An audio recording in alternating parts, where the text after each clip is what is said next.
வணக்கம். சினிமா பார்க்குற audience, general audience, social media ஆடியன்ஸ்னு ரெண்டு வகையாக இருக்காங்க நினச்சிக்கிட்டு இருக்கேன். ஏன்னா ஜென்ரல் ஆடியன்ஸோட எக்ஸ்போஷர் ப்ளஸ் எதிர்பார்ப்பும், சோஷியல் மீடியா ஆடியன்ஸ்க்கான எக்ஸ்போஷர் ப்ளஸ் எதிர்பார்ப்பும் கொஞ்சம் வித்தியாசமானதாக தான் இருக்கும். ஆனால் அப்படி இல்லையோ அப்படின்னு டவுட் வருது. ஏன்னா இந்த வாரம் வர தமிழ் படங்களில் உங்களுக்கு தெரிஞ்ச படம் எது அப்படின்னு ஒரு போல் ஒன்று சேனலில் ரன் பண்ணியிருந்தேன். மனிதர்கள் ட்ரெய்லர் எனக்கு ரொம்ப பிடிச்சிருந்தது. ஸோ ஆன்லைன் மக்களும் அதை தான் சொல்லுவாங்கன்ற மாதிரி நான் நினச்சிட்டு இருந்தேன். பட் பெரும்பாலான ஆட்கள் ஜின் அப்படிங்கிற படத்துக்கு தான் ஓட் பண்ணியிருந்தாங்க. அப்புறம் அதோட ட்ரெய்லர் பார்க்கும்போது அது பிக் பாஸ் புகழ் முகேன் ராவ் ஹீரோவாக நடித்த படம். ஸோ ஒருவேளை அதுக்காக தான் அதுக்கு வந்து எதிர்பார்ப்பு இருக்குது அப்படிங்கிற மாதிரி நினச்சா அது இல்லை. டேரக்டர் வந்து ஆடியோ லான்ச்சில் ஒன்று பேசினார், அது பயங்கர கான்ட்ரவர்சி ஆயிடுச்சு. அதனால தான் அந்த படம் வந்து பாப்புலர் ஆயிடுச்சுன்ற மாதிரி சொல்கிறாங்க. சரி, நம்ம இதை வந்து புரிஞ்சிக்க நினைக்கிறதெல்லாம் தப்பு. ஜோதியில் ஐக்கியமாயிடும் அப்படின்னு முதல்ல அந்த ஜின் படத்தையே பார்த்தாச்சு. படம் எப்படி இருக்குன்னு சொல்கிறேன். அதுக்கு முன்னாடி சேனலுக்கு சப்ஸ்கிரைப் பண்ணாதவங்க சப்ஸ்கிரைப் பண்ணுங்கள். வீடியோ எப்படி இருக்கிறத கமெண்ட்டில் சொல்லுங்கள், லைக் பண்ணுங்கள், ஷேர் பண்ணுங்கள். முதல் முறையாக இந்த கேட்டப்பில் நம்ம ஸ்டூடியோக்குள்ள நுழைவோம்.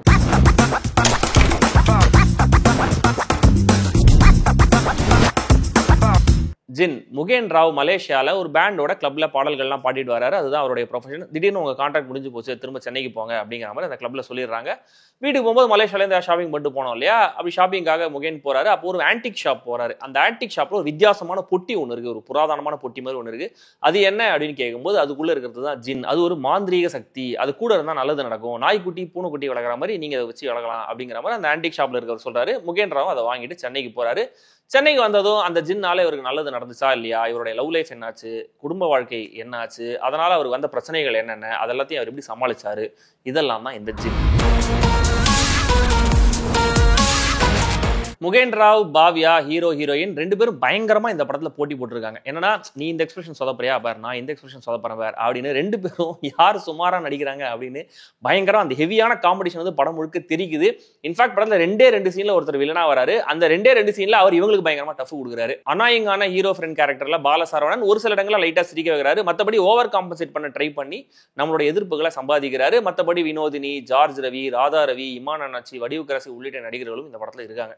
ஜின் அப்படிங்கிற அந்த மாந்திரிக சக்தியோட ஒரு பேக் ஸ்டோரி. தென் கொஞ்சம் யோசிச்சு பார்த்தா ஒரு 2-3 காமெடியில லைட்டா நம்மள சிரிக்க வைக்கிறாங்க. தென் கிளைமேக்ஸ்ல கெட்ட ஜின் நல்ல ஜின் சண்டை அப்படின்னு சொல்லிட்டு குழந்தைங்களை கேட்டர் பண்ற மாதிரி கிராபிக்ஸ் காட்சிகள், இதெல்லாம் மட்டுமே இந்த படத்துடைய சேவிங் கிரேசஸ் அப்படின்னு கொஞ்சம் தாராள மனசோட என்னால சொல்ல முடியுது. சில்லியா தெரிஞ்சாலுமே கூட கதை அப்படின்னு ஏதோ ஒன்று பிடிச்சிருக்காங்க. ஆனா திரைக்கதைன்னு ஒண்ணு பண்ணவே இல்லை.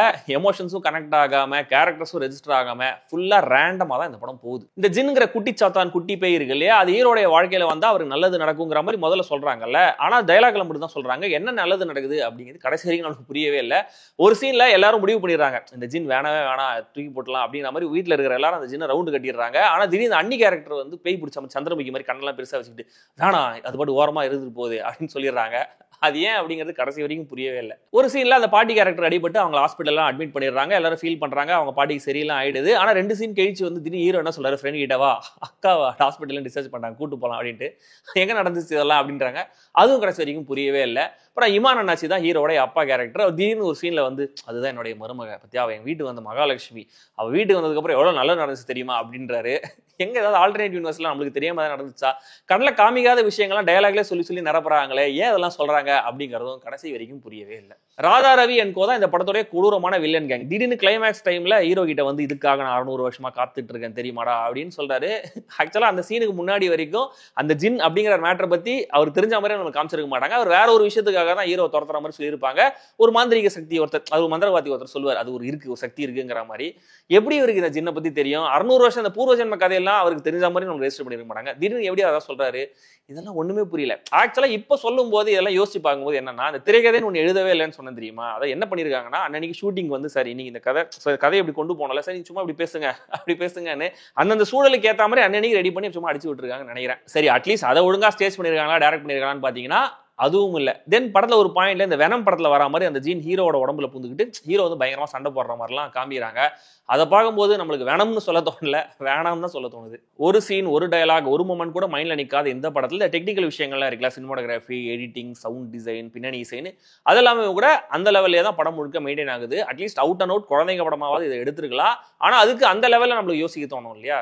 ஸோ அப்படி யோசிக்காம திடீர் சம்மந்தமே இல்லாமல் ஐட்டம் நம்பர்லாம் வேற போட்டு வச்சிருக்காங்க. ஐட்டம் நம்பர் வந்து ஒரு பார்ல வருது, பார்ல தான் ஐட்டம் நம்பர் வரும் பழைய கால சினிமாவில். ஸோ அதே மாதிரி தான் பண்ணி வச்சிருக்காங்க. அந்த பார் சீன்லாம் அமெச்சூர் தனத்தின் உச்சக்கட்டம் முடியல.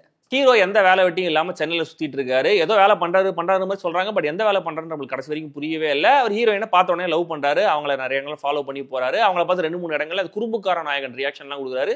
ஹீரோயினும் ஒரு பாயிண்ட்ல லவ் பண்ணிடுறாங்க. இதனால இவங்க 2 பேரும் லவ் பண்ற சீன்ல திடீர்னு பாடல்கள் வேற வருது. அந்த பாடல்கள்லாம் கேட்கும்போது துன்பத்திலும் ஒரு துன்பமா தான் இருக்கு. மொத்தத்துல இந்த ஜின் தமிழ் சினிமாவின் ஹாரர் காமெடி கணக்குல இந்த வாரம் ஒரு +1.